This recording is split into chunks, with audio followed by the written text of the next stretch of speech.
Okay, I can list the domain and range of a function. This one should be a lot easier than what we're used to doing, so let's just take it one step at a time. In the previous lesson, we learned that indeed a x could also be called what?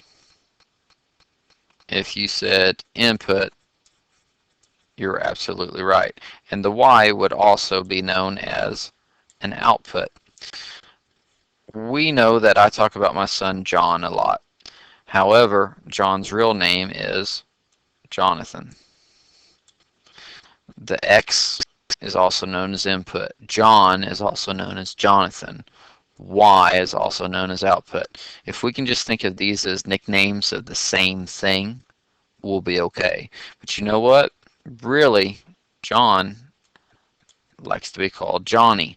And there's another name for X and input. It's called the domain. And there's another name for Y, the output. It's called range. So how can we keep all of this straight? Well, we know that X comes before Y. We also know that X is the input and Y is the output. But also look, it's alphabetical. I comes before O. And D comes before R. So maybe remembering that it's alphabetical might help you. Most people can keep X and Y straight. Input, a lot of people understand is X and Y is the output. So then it's just one more set of names adding in domain and range. We've got to be able to use these terms interchangeably. So please list the domain and range of the function listed below.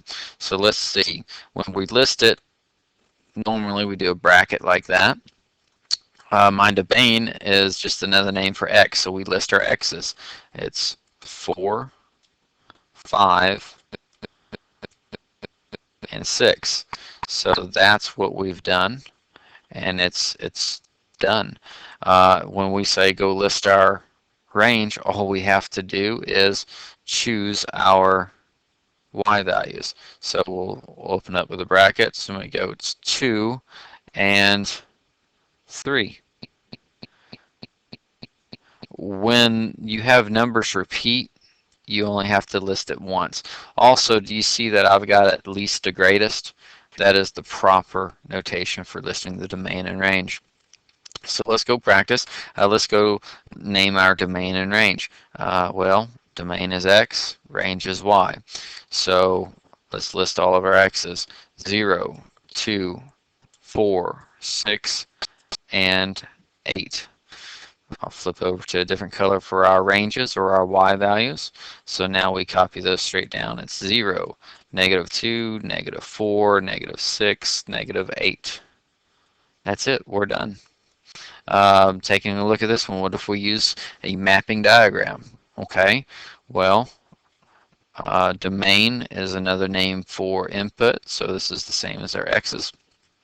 We'll have -3, 2, 4, and 5, and they're already in order for us. So -3, 2, 4, and 5. Our ranges would be -15, 10, and 25, because that's our y values. Make sure that they're in order of least to greatest, and we are done. What about if I gave you a graph? And it has some points on there, and I said, find me the list of domain and range. Okay, let's look at this. -1, -2, -3. 1, 2, 3. So this one is -3, 3. So my domain is -3. This one, x value is 1, y value is 1. I'm sorry, x value is 0, y value is 1. This one is +2, -1. So here are my values. 0 and 2 are my next x values. And now my ranges would be 3, 1, and -1. Let's put it in order of least to greatest. So we know that -1 should come first, then 0, then 3. That's all we have to do. Just take the ordered pairs right off the graph, make sure that we've got some sort of listing so we can organize them least to greatest, and we move on. What if the numbers repeat? Like we've kind of already covered this on an earlier one, but I just want to hit it again. X has two twos. So how many times do I write it? I only have to write it once. So for my domain, it's the smallest value. I would write 2 once. It covers both of these. And then I go ahead and I write 3, 4, and 8. My ranges, same thing we're showing here. I'd only have to write the 5 once. Then it's 6, 7, and 11. So other than the fact that I've got messy handwriting, we're completely done.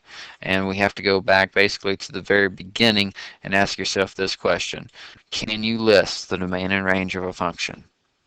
If you've got questions, you need to come ask me. Good luck.